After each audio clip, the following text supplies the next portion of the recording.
Comienza tus mañanas con gotas de esperanza. Bendiciones. La reflexión para este día con el tema Hemos olvidado el llamamiento principal.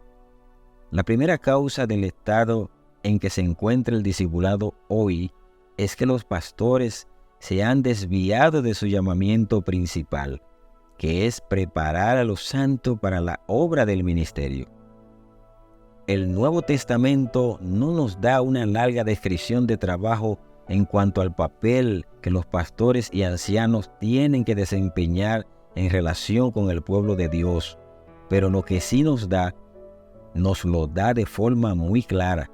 La descripción de trabajo más cercana a la que un pastor la encontramos en el tan conocido pasaje de Efesios 4:12, que dice que aquellos que Dios ha llamado como líderes de la iglesia tienen que preparar a los santos para la obra del ministerio.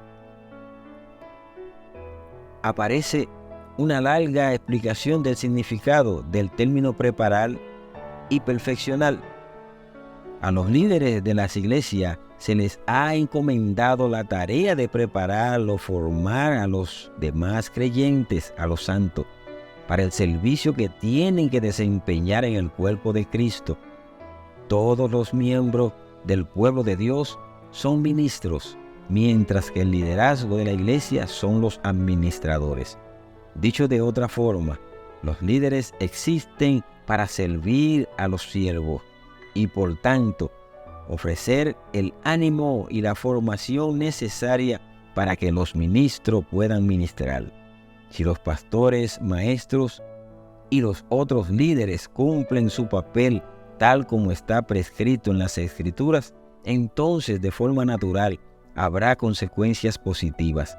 El cuerpo de Cristo es edificado, la unidad de la fe se fundamenta en el conocimiento del Hijo de Dios y la iglesia crece en madurez, llegando a la plena estatura de Cristo, según Efesios capítulo 4, verso 13. Si fuéramos Satanás y quisiéramos impedir que los discípulos crecieran en madurez, ¿qué haríamos? Yo intentaría que los líderes dejaran de cumplir la misión de Dios les ha dado para preparar a los santos. Les distraería con otras actividades buenas y nobles que no tuvieran nada que ver con ayudar a la gente a crecer hacia la madurez y a involucrarse en el ministerio. Esto es exactamente lo que ha ocurrido.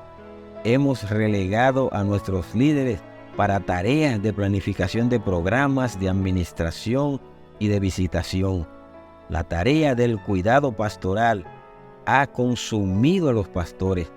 Poner sobre el pastor todo el peso de la visitación ha impedido que la madurez espiritual de las personas se desarrolle. Los pastores son plenamente conscientes de que una gran parte de su trabajo es responder a las necesidades del cuidado de sus miembros.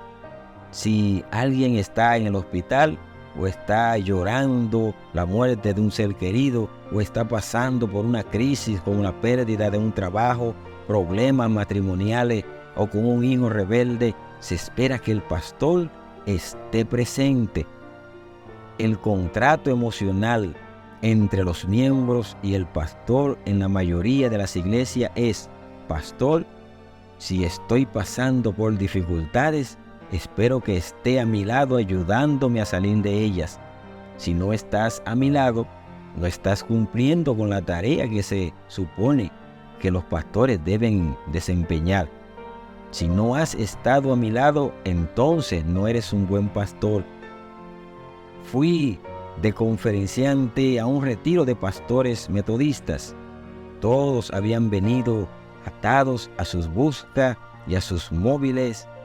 Su ministerio pastoral se había centrado en dejarlo todo cuando los miembros de sus iglesias le decían que les necesitaban.